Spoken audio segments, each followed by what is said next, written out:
What's going on, everybody? Welcome to this week's Q&A interaction.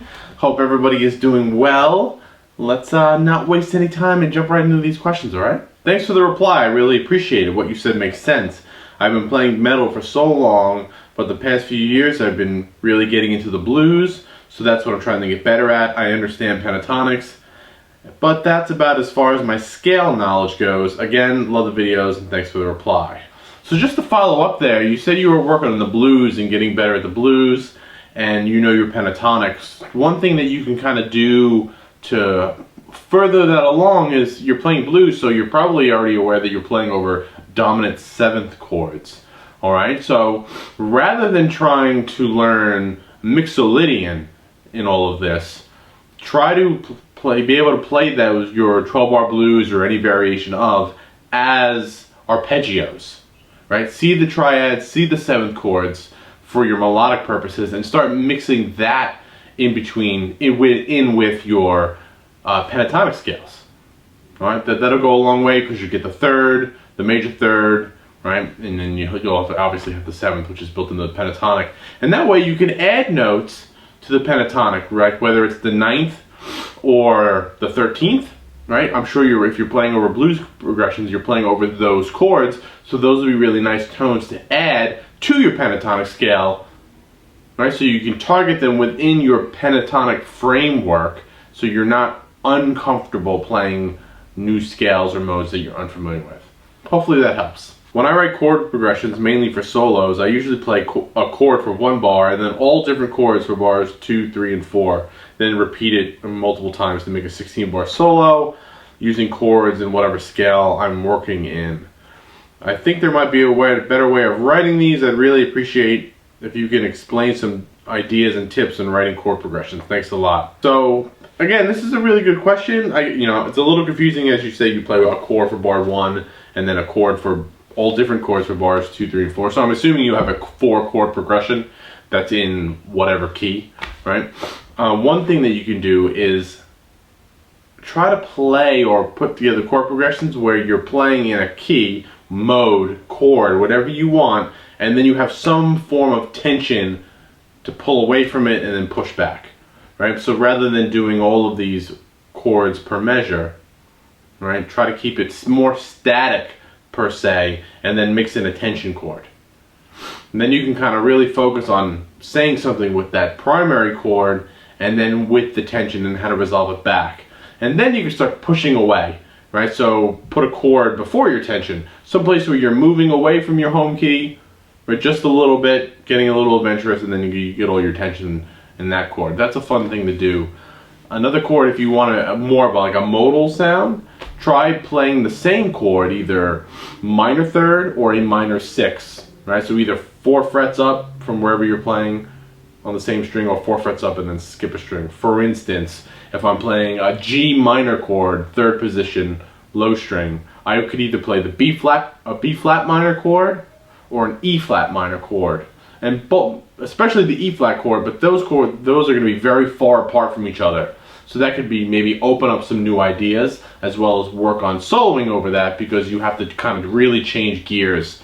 And that's a nice way to kind of like pick a position and play the same mode in different keys, right? So if I'm in 3rd position, play Dorian or pentatonic, G minor Dorian, G minor pentatonic, G Phrygian, whatever you're doing, and then stay in that position and play the E flat Phrygian or Dorian.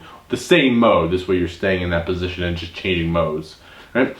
Maybe those couple ways to kind of bring some new ideas into your chord progressions. Do you have to be a Patreon member for tabs? I couldn't find them. I seem to get this a lot, and yeah, you do have to be a patron of my channel to receive the tabs, right? I have 3 tiers. I have $1, $5, and $40 tiers on my Patreon. The $1 tier, $1 a month gets you all the tabs I post in the month, which are usually at least 4 or 5, right?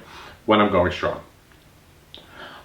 So that's what you're going to get with that. And the other thing for that, if you are a Patreon supporter, thank you, by the way. It's awesome. I see some people ask me, like, well, I can't find it in the timeline. Well, if you happen to be finding an older video where I'm talking about the Patreon, there's the link and everything, try to notice when that video was posted. So if you look back and it was posted back in April of 2016, well then on my Patreon you're gonna have to scroll down in the timeline until you get to April, and you will find those tabs.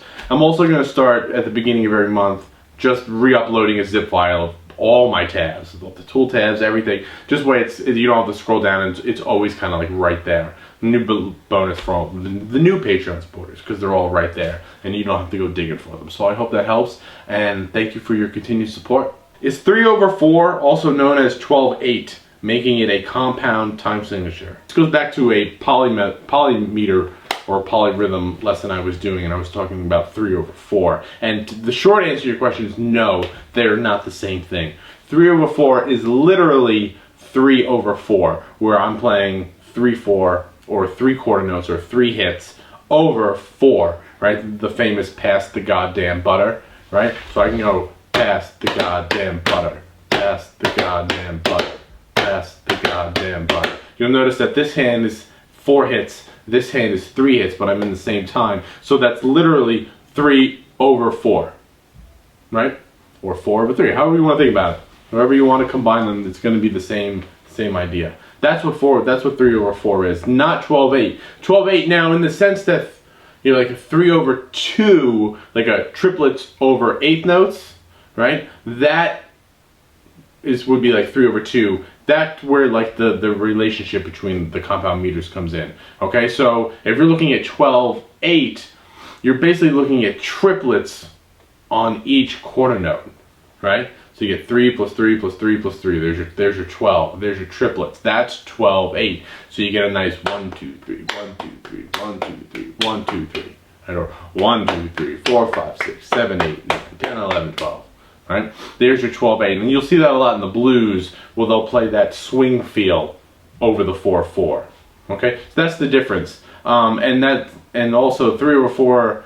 If you're talking about 3/4 and like 6/8, those are not the same either, because one is a compound meter, so you have kind of like 2 accents, right? Like a 6/8 has a 1 2 3 4 5 6 1 2 3 4 5 6.